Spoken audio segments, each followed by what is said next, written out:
I remember the exact moment I decided to trust my sister Victoria with my life's work.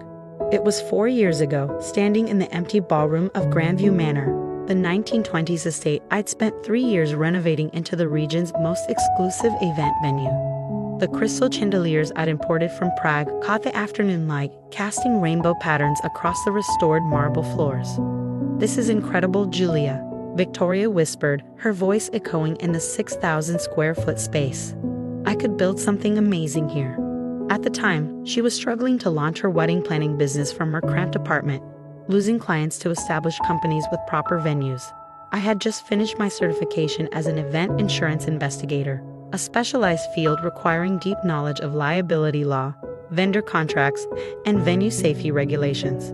Most people didn't even know the job existed, but after 15 years investigating insurance fraud in the hospitality industry, I'd seen every scheme imaginable.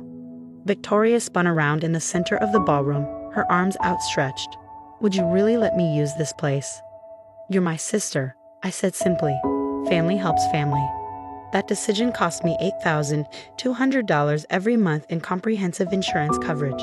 Event venues require specialized policies: general liability, liquor liability, property damage, vendor coverage, weather insurance. I'd structured the policies to protect against everything from guest injuries to vendor no-shows, with coverage limits that exceeded most commercial venues. But watching Victoria's face light up made every dollar feel worthwhile. The first wedding she planned at Grandview Manor was magical. I worked alongside her crew, adjusting lighting, coordinating with caterers, ensuring every detail matched her vision. The bride cried when she saw the ceremony set up. White roses cascading down the grand staircase, candles flickering in every window alcove.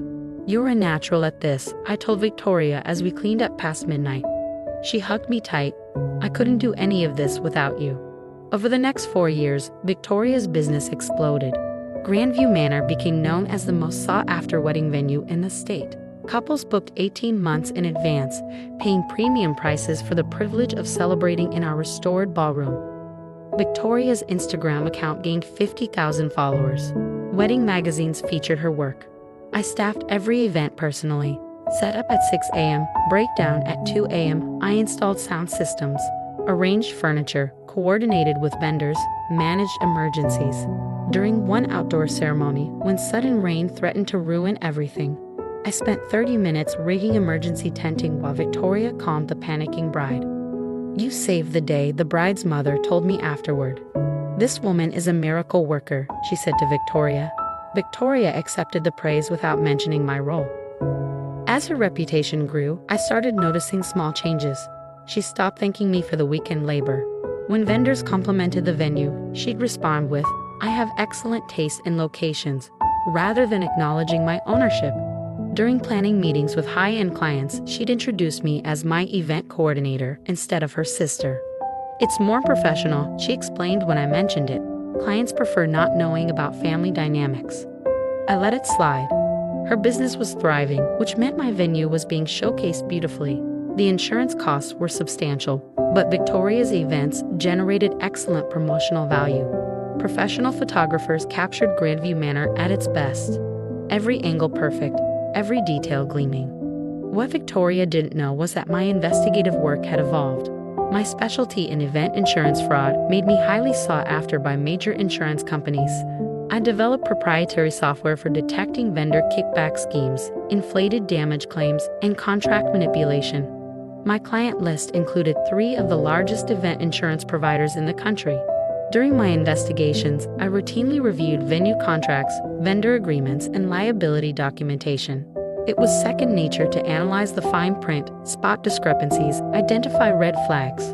I'd seen every type of fraud imaginable, from stage accidents to phantom vendor charges. The first red flag appeared 18 months ago during the Henderson wedding. The final bill showed charges for premium vendor services that exceeded our agreed-upon limits. When I asked Victoria about it, she waved dismissively. "Clients change their minds. You have to adapt." But the vendor listed, Prestige Floral Design, wasn't someone we'd worked with before. When I called their number, it went to voicemail for a company that supposedly specialized in luxury event experiences. The address on their invoice led to a UPS store. I started paying closer attention. During the Morrison anniversary party, I noticed Victoria charging the client for venue enhancement fees that supposedly covered special lighting and audio equipment. The equipment was mine, installed permanently at Grandview Manor. She was billing clients $2,000 for using amenities that came with the venue rental. When I questioned her privately, Victoria's response was sharp. "I'm building a premium brand. Clients expect to pay for exclusivity. But you're charging them for things that are already included." "I'm charging them for the experience I create," she said, her voice taking on an edge I'd never heard before. "That's what branding means." I began documenting everything: screenshots of contracts, recordings of client conversations, copies of vendor invoices. My investigative training kicked in automatically: preserve evidence, establish timelines, build comprehensive case files. The pattern became clear. Victoria was systematically overcharging clients for services that were either already included in the venue rental or provided by phantom vendors that existed only on paper. She created fake vendor companies: Prestige Floral Design, Elite Audio Solutions, Grandview Catering Specialists, and was billing clients thousands of dollars for services that either cost far less or didn't exist at all. During the Williams wedding, she charged $3,500 for specialty linens from Elite Textile Rentals. The linens came from a standard party supply company and cost $400. I watched her pocket the $3,100 difference. "Victoria," I said afterward, "we need to talk about your vendor billing." "My billing is none of your business," she snapped. "I run the events, you just provide the space." The space I owned. The space I insured for $8,200 monthly. A space where I worked every weekend without compensation. But I said nothing. Instead, I expanded my documentation. I installed discrete security cameras in my office, recording all contract discussions. I saved copies of every vendor invoice, cross-referencing them with actual services provided. I tracked client payments, matching them against legitimate expenses. The most damaging evidence came from her computer. Victoria had been using my office Wi-Fi for 4 years, and as the network administrator, I had access to all traffic logs. Every email, every file transfer, every website visit was automatically logged by my security system. Her email account contained folders labeled Revenue Enhancement and Client Optimization. Inside were templates for phantom vendor invoices, spreadsheets calculating profit margins on fake services, and correspondence with 3 other wedding planners about industry-standard markup practices. She was running a systematic fraud operation, using my venue as the base for inflating costs and billing for non-existent services. Worse, because all events occurred at Grandview Manor, any legal liability would fall on my insurance policies. 6 months ago, I discovered the most serious violation. Victoria had been selling exclusive venue access to multiple clients for the same dates, collecting deposits from couples before informing them that scheduling conflicts required moving their events to partner venues, which were actually lower-cost locations where she maintained higher profit margins. She was taking deposits for Grandview Manor weddings, then moving clients to cheaper venues while keeping the premium pricing. The couples thought they were getting a discount for the venue change. They had no idea they were paying Grandview Manor prices for basic hotel ballrooms. But last night was the final straw. The Regional Wedding Industry Awards ceremony took place at the Grand Metropolitan Hotel. Victoria had been nominated for Emerging Entrepreneur of the Year, an award recognizing business owners who'd built successful companies from the ground up. I sat in the audience wearing a black dress I'd bought specifically for her big night. Around me, 300 wedding industry professionals filled the ballroom.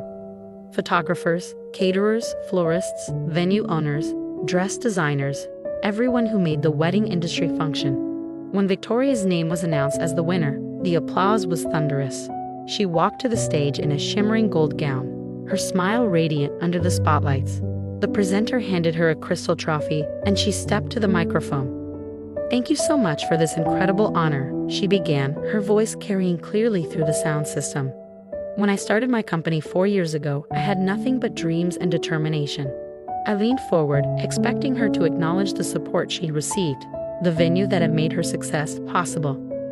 "Success in this industry requires creativity and independence," she continued, her voice growing stronger. "You can't rely on family handouts or borrowed venues. Real entrepreneurs build something from nothing through their own vision and hard work." My stomach dropped. Family handouts?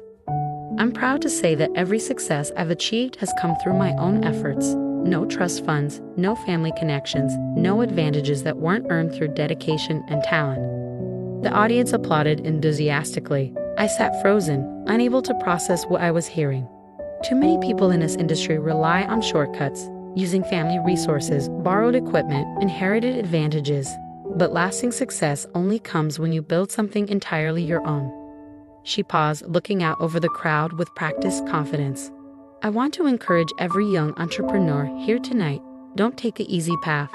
Don't depend on family handouts or borrowed venues. Build your own empire from the ground up. That's the only way to create something that truly belongs to you. The standing ovation lasted 3 minutes. Victoria held her trophy high, beaming with pride and satisfaction. I stayed in my seat, my hands folded in my lap, while everyone around me celebrated my sister's triumph over family dependence and borrowed resources. When she returned to our table, several industry leaders stopped by to congratulate her. "Inspiring message," said Margaret Chen, who owns 6 venues across the state. "It's refreshing to see someone who's truly self-made." "Thank you," Victoria replied. "I believe in earning what you get." She didn't look at me once during these conversations. The drive home was silent. Victoria stared out the passenger window, still clutching her trophy. I kept my eyes on the road, my mind racing through 4 years of memories. Every weekend I'd worked, every bill I paid, every time I stayed up past midnight cleaning her messes. "Great speech," I finally said as we pulled into my driveway. "Thanks," she replied absently. "I think it really resonated with people." "Independence builds character," I added. She nodded, getting out of the car. "Exactly. People respect you more when they know you've done it all yourself." That night, I sat in my home office until 4 a.m., organizing 4 years of documentation into a comprehensive file. Bank records showing $394,000 in insurance payments, work logs documenting 1,200 hours of unpaid labor, security footage of vendor meetings where Victoria had lied about service costs, email records proving systematic client fraud. But most damaging of all, copies of her vendor contracts that violated state business licensing requirements, insurance fraud documentation that exposed her to federal charges, and evidence of tax evasion through unreported phantom vendor income. I'd been building this case unconsciously for 2 years, driven by investigative instincts that detected fraud patterns even when I didn't want to see them. Now I had everything needed to expose the full scope of her operation. At 8 a.m., I called Victoria. "I need to see you at the venue. We have an emergency." "What kind of emergency?" she asked, her voice still thick with sleep. "Insurance issue. The carrier needs immediate documentation review." She arrived 30 minutes later, looking annoyed. "This better be important. I have 3 client meetings today." I led her to my office, where I'd arranged the documentation in neat stacks across my desk. "Have a seat." "What's all this?" she asked, noticing the papers but not yet understanding their significance.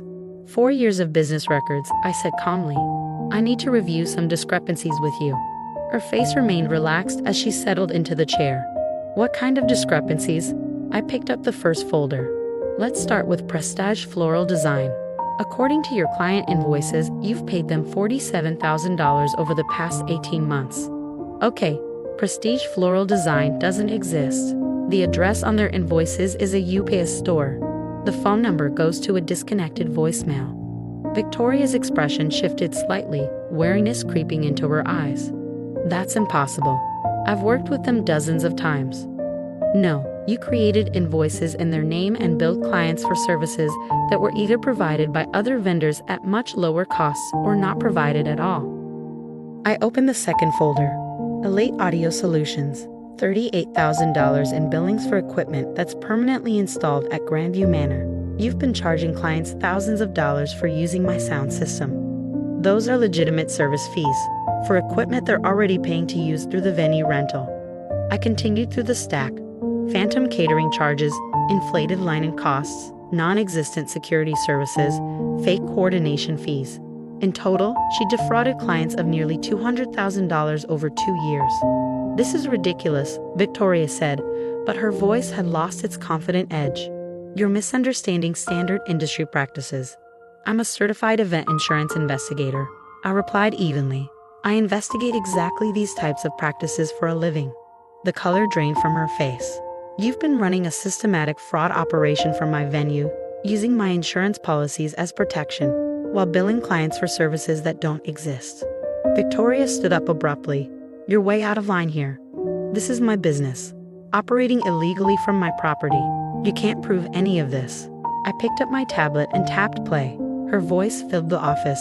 He doesn't know I'm using his venue for the markup schemes. As long as I keep him thinking he's helping family, I can run whatever billing structure I want. It was from a phone call she'd made from my office 6 months ago, recorded by the security system she'd forgotten existed. Victoria's face went white. You've been recording me. My security system records all activity in my office. Standard procedure for any business handling valuable client information. I showed her the next file. Here's documentation of your tax evasion.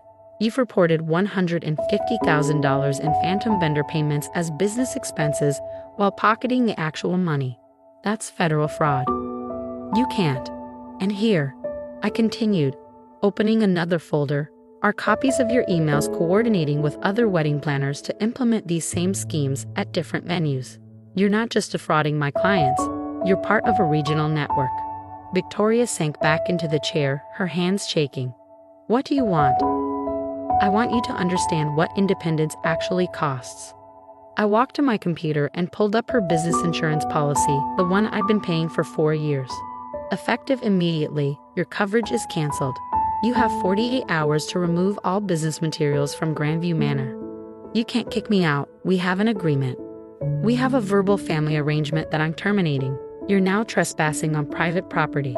I handed her a formal eviction notice I prepared that morning.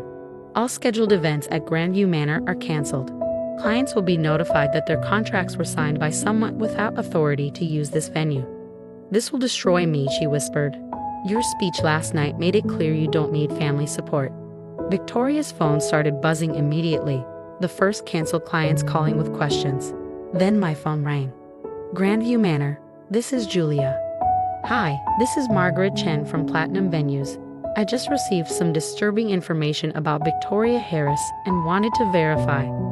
I glanced at Victoria, who was staring at her phone in horror as more calls came in. I'd be happy to discuss venue availability for any affected clients, I told Margaret. Unfortunately, Ms. Harris was operating without proper authorization. By noon, the wedding industry network had spread the news. Victoria's fraud scheme was exposed across every major venue, vendor, and planner in the region. Her clients were scrambling to find alternative arrangements. Her vendor network was demanding payment for services they had actually provided, while she had been billing clients double. The criminal charges came within a week. My documentation was so comprehensive that the state attorney's office filed fraud charges within days. The IRS opened an investigation into her tax evasion. 3 other wedding planners in her network were arrested. But the professional consequences were immediate and permanent. The wedding industry operates on trust and referrals. When word spread that Victoria had been systematically defrauding clients, every venue in the state blacklisted her company. Her insurance was canceled. Her business license was revoked. 2 months later, I received a letter from her attorney requesting a settlement meeting. I declined. 3 months later, she declared bankruptcy. The phantom vendor scheme had generated nearly $300,000 in illegal profits, but legal fees and restitution orders consumed everything. She lost her apartment, her car, and her business. 6 months later, I opened my morning newspaper to find her mugshot on the business page. Local wedding planner sentenced to 2 years for fraud scheme. The article detailed how she had systematically defrauded dozens of clients while operating from a borrowed venue owned by her sister. That same morning, I received a call from the Regional Wedding Industry Association. Ms. Peterson, we'd like to discuss your venue hosting our annual award ceremony next year. I'd be honored, I replied, looking out at Grandview Manor's perfectly maintained ballroom. We've heard excellent things about your integrity and professionalism. The industry needs more venue owners like you. Last week, Victoria called me from prison. I didn't answer, but she left a voicemail. Julia, I know you probably won't forgive me, but I need you to know, I never meant for things to get this bad. I wanted to build something impressive, something that would make people respect me. I thought if I could just fake it until I made it, everything would work out." She paused and I could hear other voices in the background. "I know what I said at the award ceremony was horrible, about family handouts and borrowed venues. I was trying so hard to seem independent that I convinced myself it was true. But you were never a handout. You were everything that made my success possible, and I threw it away because I was too proud to admit I needed help." Another pause. "I don't expect anything from you. I just wanted you to know that losing you was worse than losing the business. The business was built on lies, but what we had was real, and I destroyed it because I couldn't handle being grateful." The message ended with the automated voice saying I could press 1 to save it or 7 to delete it. I pressed 7. These days, Grandview Manor hosts events for honest wedding planners who understand the value of collaboration over deception.